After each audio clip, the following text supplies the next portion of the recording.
코란도 스포츠를 눈물을 머금고 판매를 한 뒤 제가 고른 승용차는 BMW 5 시리즈 차량입니다. BMW를 구매하기 전에 제일 많이 했던 고민은 벤츠 살까 BMW 살까 그 두 개를 가지고 제가 한 달 정도를 고민했거든요.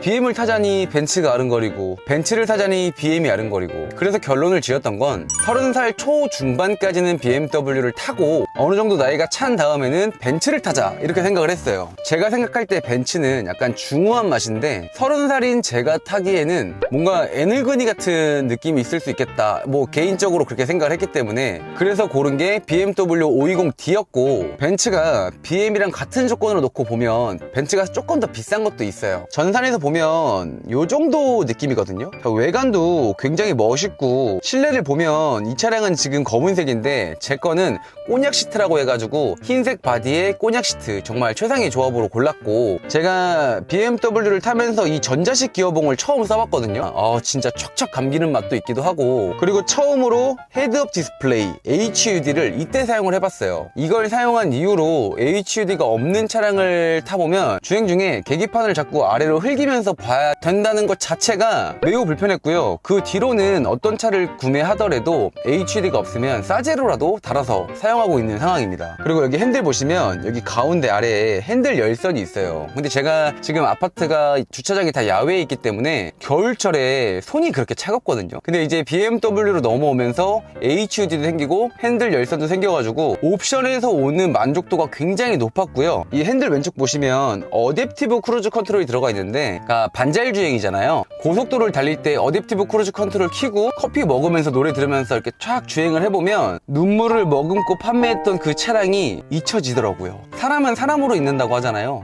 자동차는 자동차로 잊으시면 됩니다. 제가 차를 바꿨을 때 당시 제 나이가 30살이었고 제 와이프가 25살이었는데 이제 옆에서 여자친구가 차를 타면 이렇게 셀카를 보통 찍잖아요. 근데 이제 뒤에 꼬냑 시트에다가 BMW는 또 이렇게 밤에 앰비언트 라이트가 쫙 나오잖아요, 불빛이. 여자친구도 굉장히 만족스러워하고 저도 막 너무 좋은 거예요. 그래서 BMW를 약 1년 정도 탔었고, 제가 한 3,700 정도 주고 사가지고 1년 타고 3,200 정도에 팔았으니까 거의 1년 감가가 500만 원 정도 된 거죠. 근데 후회는 하지 않습니다. 전혀 후회되지 않은 선택이었고, 그리고 저는 중고차 딜러이기 때문에 BMW를 안 타본 놈이 BMW를 판다는 게 생각보다 되게 어렵거든요. 판매할 때도 확실히 말할 수 있는 내용이 더 많아지고 상담이 보다 수월하게 잘 진행됐던 것 같습니다. 그리고 제가 처음 수입차를 타다 보니까 나름 좀 걱정이 있었어요. 망가지면 정말 목돈이 나간다는 그런 부담감이 좀 있었는데 생각보다 잘 망가지지 않더라고요. 그리고 제 주행 습관 자체가 급출발이나 급정거를 하지 않고, 저는 여태까지 차량을 많이 바꿔보면서 크게 망가진 적은 한 번도 없었던 것 같고,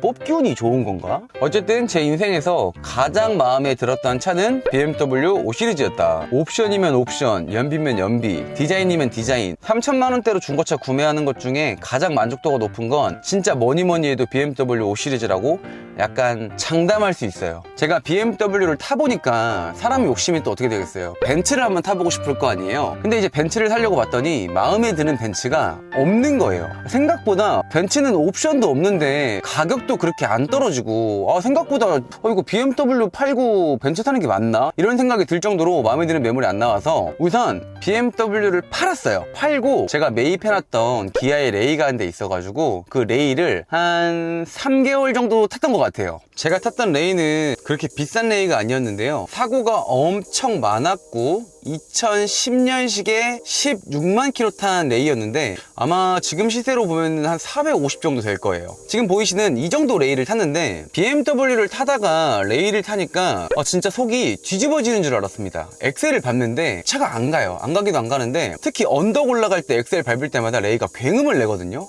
진짜 막 환장하겠는 거예요. 여자친구랑 어디 데이트를 가려고 해도 차가 안 나가니까 너무 우울한 거예요. 좀 마음에 드는 벤츠가 나오면 무조건 바꿔야지, 그런 생각을 가지고 레이를 어쩔 수 없이 계속 탔죠. 근데 확실히 좀 저렴한 중고차를 구매하니까 어떤 부분이 좋았냐면, 제가 BMW를 판매할 때 500 정도 손해를 봤다고 했잖아요. 근데 제가 레이를 400대에 구매해서 몇 개월을 타고 팔아도 400인 거예요. 그러니까 이제 그때 약간 그 경차의 진정한 그 맛을 안 거죠. 제가 최근에 탔던 차량들이 대부분 1000만원대거나 1000만원 이하의 차량들만 탔는데 확실히 저렴한 중고차를 구매해서 타니까 감가가 굉장히 적었고, 제가 탔던 레이는 사고가 정말 크게 난 게 한 두세 군데가 있었어요. 막 휠하우스 이런 것도 다 먹은 차였는데 타는데 뭐 전혀 지장 없었고, 그리고 누유가 조금씩은 있었지만 그 누유가 그렇게 큰 문제가 아니라고 이제 평가를 받아가지고 그냥 정말 마음 편하게 탔는데 차가 안 망가지는 거예요. 그래서 그 뒤로는 사고 있고 키로수 막 15만 넘은 그런 차량들도 경정비만 해주면서 타도 뭐 20만 30만까지는 탈 수 있구나 라는 생각을 그때 가지게 됐고, 자 이제 레이를 타봤으니까 레이에 대해서 조금 설명을 드리자면, 이 핸들을 보면 이게 지금 럭셔리 등급인데도 핸들에 어떠한 버튼도 달려있지 않아요. 근데 만약에 여러분들이 레이를 구매하시면 디럭스는 빼고 구매하시는 게 좋고, 디럭스 다음이 럭셔리인데 럭셔리 안에서도 이 핸들에 버튼이 달려있는 차량들이 있습니다. 그걸로 구매를 하셔야 주행할 때 그나마 좀 전화라도 편하게 받을 수 있고 볼륨 조절도 할 수 있고 노래도 넘길 수 있고, 저는 무조건 레이를 다시 산다고 하면 핸들에 버튼들이 있는 레이로 살 것 같고요. 여성분들 같은 경우는 다른 옵션 없더라도 핸들 열선이 있는 옵션으로 구매하시는 게 좋아요. 이게 겨울철에 손이 차가우면 진짜 힘들거든요. 그래서 럭셔리 등급 되면은 열선 시트랑 열선 핸들이 이렇게 들어가니까 최소 럭셔리 이상으로 구매하되 열선 핸들과 핸들 리모컨이 있는 매물로 구매하시면 나중에 팔 때도 좋은 것 같아요. 레이는 휠이나 그런 건 전혀 상관없어요. 기본적인 옵션만 받쳐주고 색깔이 막 빨간색 민트색만 아니면 언제 샀다가 언제 팔아도 큰 손해를 안 보는 차량이어서 중고차로 접근하기에는 되게 좋은데, 나는 연식과 키로수를 다 잡고 싶어가지고 뭐 800만원짜리 1000만원짜리 레이를 사신다고 하면 생각보다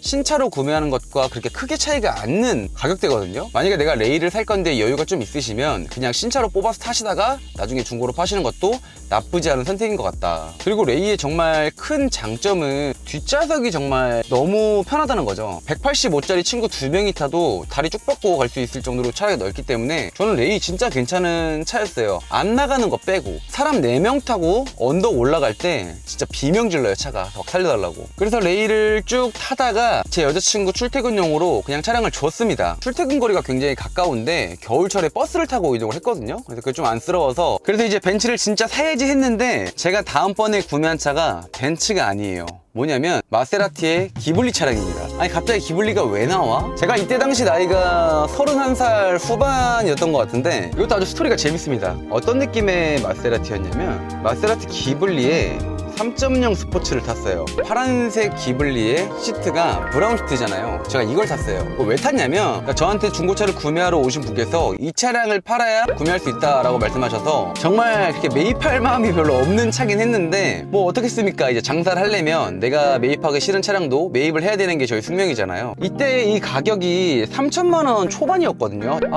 기블리 내가 한번 타볼까 해서 그냥 가가지고 제 걸로 명의전을 쳤습니다. 심지어 배기 튜닝도 되어 있어가지고 진짜 막 쩌렁쩌렁하게 울리는 그런 차량이었어요. 이걸 산 저도 참 놈이긴 한데 뭐 태어난 김에 한번 타보지 라는 심보로 그냥 탔어요. 타다가 뭐 다시 또 벤츠 넘어가면 되니까. 근데 외형만 놓고 보자면 이 마세라티 진짜 예쁘잖아요. 이 삼지창 좀 보세요. 차량을 몰 때마다 그 으르렁 으르렁 하는 그 소리가 뭔가 이 남자의 심장을 울렸다고 해야 될까? 그때 당시 이제 여자친구를 보여주려고 이제 차량을 타고 집으로 갔는데 배기가 되어 있으니까 와르릉 하고 시동이 걸리잖아요. 그때 당시 여자친구가 도망가더라고요. 창피하다고. 근데 되게 웃긴 게 배기 튜닝을 하면 솔직히 밖에선 시끄럽지만 안에서는 약간 웅웅웅웅 하는 그런 소리만 나거든요. 저거 타고 데이트할 때 고속도로에서 엑셀을 이렇게 천천히 밟아주면 이렇게 공명음처럼 웅웅웅 이런 소리 때문에 옆에서 잠만 잘 잡니다. 물론 제 마세라티 배기음 때문에 피해받으신 분들에게 진심으로 죄송하게 생각하고요. 제가 젊은 날에 한번 까불어보고 싶어가지고 뭐 타본 차긴 한데 결과는 전 솔직히 엄청 만족스러웠어요. 이제 마세라티를 타면 조금 흔히 말하는 양아치 이미지도 있고 내가 생각하는 매너 모드의 본 모습은 아니었지만 타보고 싶은 걸 어떻게 해요. 그나마 다행인 건 저는 뭐 팔에 어떠한 문제도 없기 때문에 기블리의 장점을 조금 말씀드리자면 우선 외형에서 주는 만족도가 있었고 실내도 뭔가 중후한 맛이 있어요. 중후한 맛도 있고 저도 저도 시트가 브라운 시트였는데 예쁘잖아요. 저는 개인적으로 시트 중에 브라운이 가장 예쁘다고 생각하는 사람입니다. 아이보리는 뭔가 부담스럽고 저는 브라운이 딱 적당하다고 생각을 하는데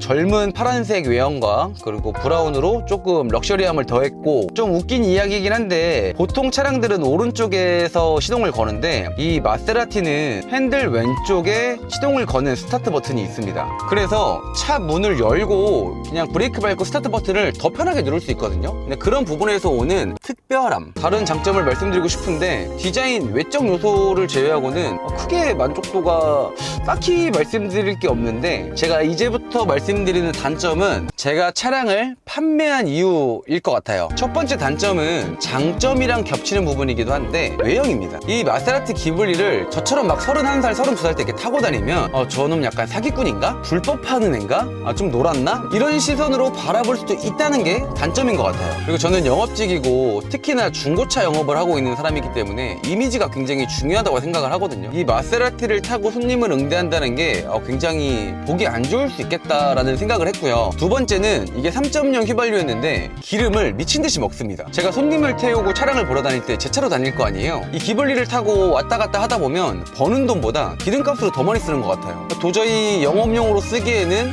너무 그런 거죠. 그리고 세 번째는 수리비에 대한 부담감인데, 제가 이 차량을 타다가 간단한 경고등이 하나 뜬 적이 있거든요. 경고등을 수리할 때 동네에서 좀 취급하는 곳도 많이 없었고, 취급을 하는 곳이 나타나면 수리비가 천차만별이긴 한데 대부분 다 비싸가지고 아는 대로 가가지고 좀 큰 비용 내지 않고 수리를 하긴 했는데 그런 부분들이 굉장히 아쉬웠고요. 자, 마지막으로 제가 판매한 이유와 직결된 큰 사건이 하나 있는데, 제가 이 차량은 배기 춘행이 되어 있는 차량이라고 말씀을 드렸잖아요. 그 배기가 200만원짜리 배기였어요. 소리도 제 기준에서는 굉장히 예뻤고 굉장히 이 소리가 컸거든요. 저희 집 아파트가 전부 다 야외 주차장밖에 없는데 이걸 타고 다녔을 때가 겨울이었어요. 저는 겨울철에는 약간의 예열은 필요하다고 생각하는 사람이거든요. 이제 아침에 출근하려고 이 차량에 시동을 딱 걸면 아파트가 쩌렁쩌렁 울리니까 이게 진짜 얼굴이 새빨개질 정도로 너무 창피한 거예요. 그래서 안 되겠다 하고 바로 팔아버렸습니다. 한 3개월도 안 탄 것 같은데 그때도 손해를 한 300~400 정도는 본 것 같아요. 제가 마세라티를 그래도 이렇게 찍먹 정도는 해봤으니까 어떤 느낌인지는 제가 알잖아요. 마세라티 기블리에 대해서 좀 결론을 내려드리자면 타지 말고 남에게 팔지도 말자가 결론입니다. 카푸어를 하더라도 BM이나 벤츠 카푸어를 하셔야지 이 기블리로 카푸어 있다가는 진짜 삶이 순탄치 못할 거라고 생각이 들어요. 근데 제가 SNS도 좋아하고 남한테 보여주는 것도 그렇게 싫어하지 않은 사람이라서 기블리 타고 드라이브 할 때나 사람 많은 데를 이렇게 싹 지나갈 때 솔직히 그 쳐다보는 시선이 남들은 저 좀 시끄럽게 지나간다 이렇게 생각할 수 있지만 저 나름대로는 나 좀 그 정도 상상을 그냥 한 번쯤 타봐서 만족한다, 손해본 거 그렇게 마음에 안 담아둘 정도로 내 인생에서는 약간 짜릿한 경험인 것 같다. 짜릿한 마세라티 기블리를 팔고 그 다음에 구매한 차량은 바로